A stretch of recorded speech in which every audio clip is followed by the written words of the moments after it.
In this video, I'm gonna solve 5 questions that will definitely match on your Calculus 2 exam. Whether it's a AP Calc BC or AP Calc AB, those questions are just essential knowledges that you have to be mastered. Okay, so let's jump into it. The first question is this.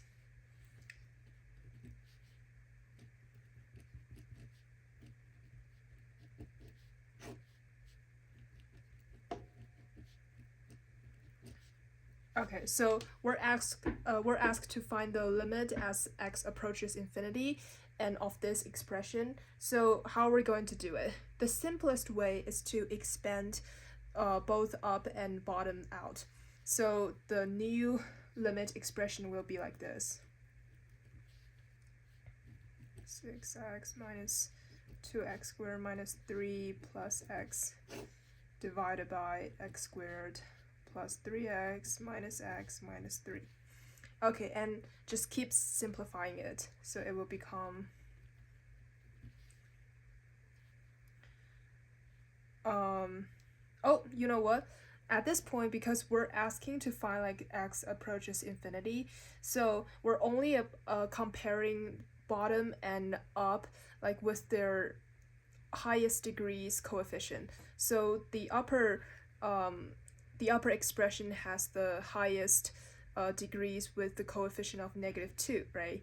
And the bottom one has the coefficient of 1 with their highest degrees.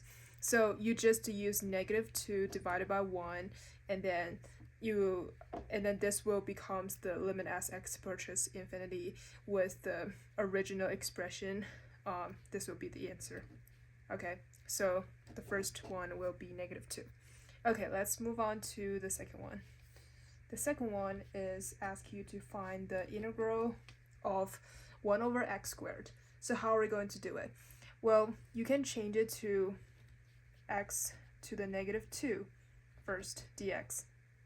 So then use the integration, like formula or whatever, like plus 1, like x to the nth power will be x to the n plus 1 divided by n plus 1. Okay, so then the whole thing will become x to the -1 divided by -1, and then plus c. Don't forget this. This will just stand for the general solution. So then the ultimate answer will be -x to the -1 plus c. Okay, so this will be our answer for second question. Okay, let's move on to the third one.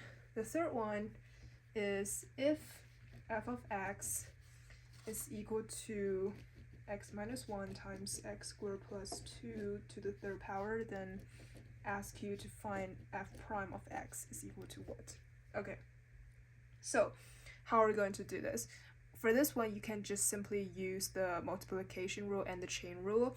So then the f prime of x will become, so the first one will become 1 times x to the square plus 2 to the third power, and then plus x minus 1 times 3.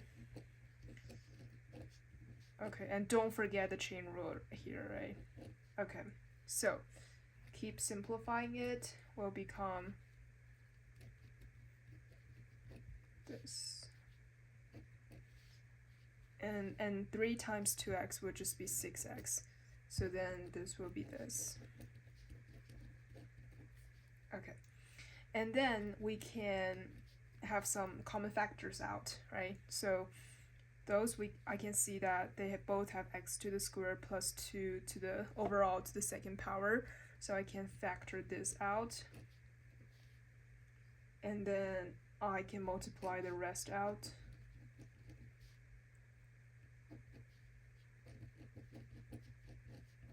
Okay, and just keep doing it, expanding out.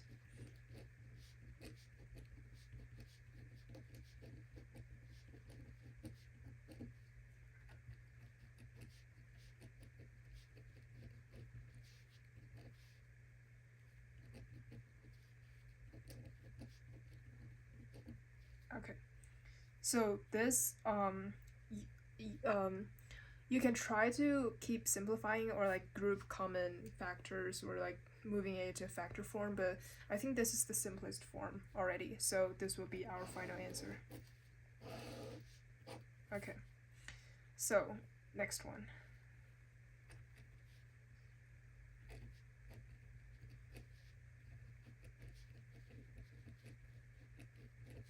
Okay, do this. So you can pause and do it by yourself, and then keep watching it again once you finished. It's a good way to practice first by yourself.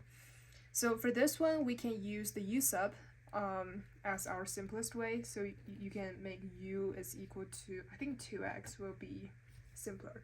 So du will be 2dx, and then factor 1/2 on left side will be dx. So then the original expression will become 1/2 times sine to the u plus cosine to the u du. Okay. And then we can just like separate these two integrals out. So each one will become 1/2 integral of sine u plus 1/2 integral cosine of u du. Oh, sorry, I forgot the du right here.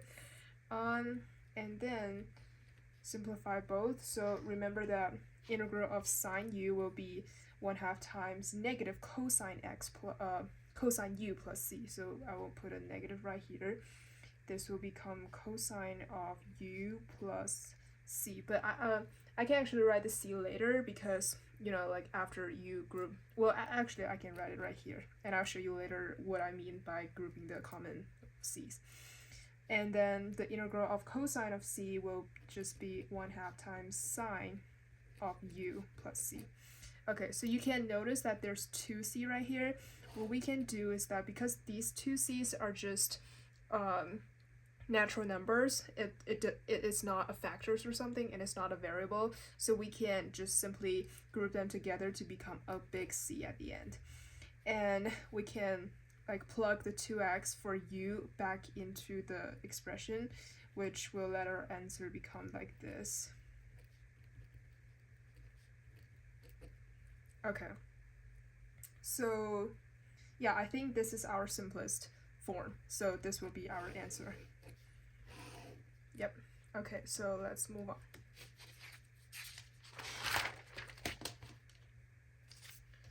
Okay, question 5 will be this.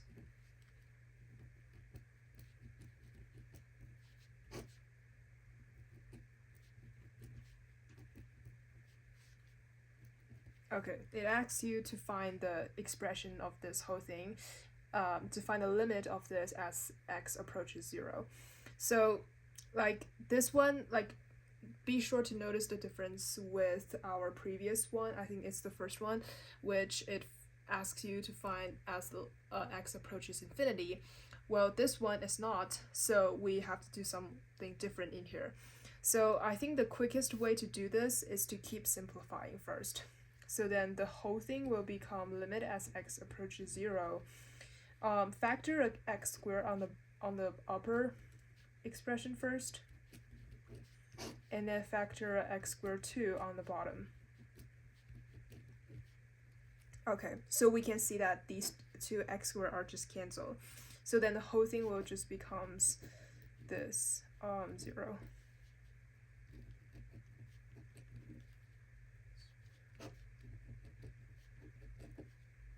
Okay, so at this point, we can see something interesting here. We can see that they both have the same degrees, like up and bottom, right? So then, we can just simply wait. Okay, so no, it's because this is not like x approaching infinity or something. If it is, then you can just like limiting the other terms and just like using 5 divided by 3 as your final answer. But because this does not asking for that, so we should plug the 0 into all of these terms. Okay, so like sorry, pardon me for like saying that, just using x 0, like plug into all of this, because 0 in here is a constant, so you can be safe to plug that into your expression. But if it's like infinity or negative infinity, then you cannot. Okay, so after you plug that in, like 0 just becomes 0, and this, like, those two will just become 0. So you only left with 8 divided by negative 6. Okay, so keep simplifying. This will become negative 1 over 2, which is negative 1/2. So this will become our final answer. Okay, so be sure to notice the difference.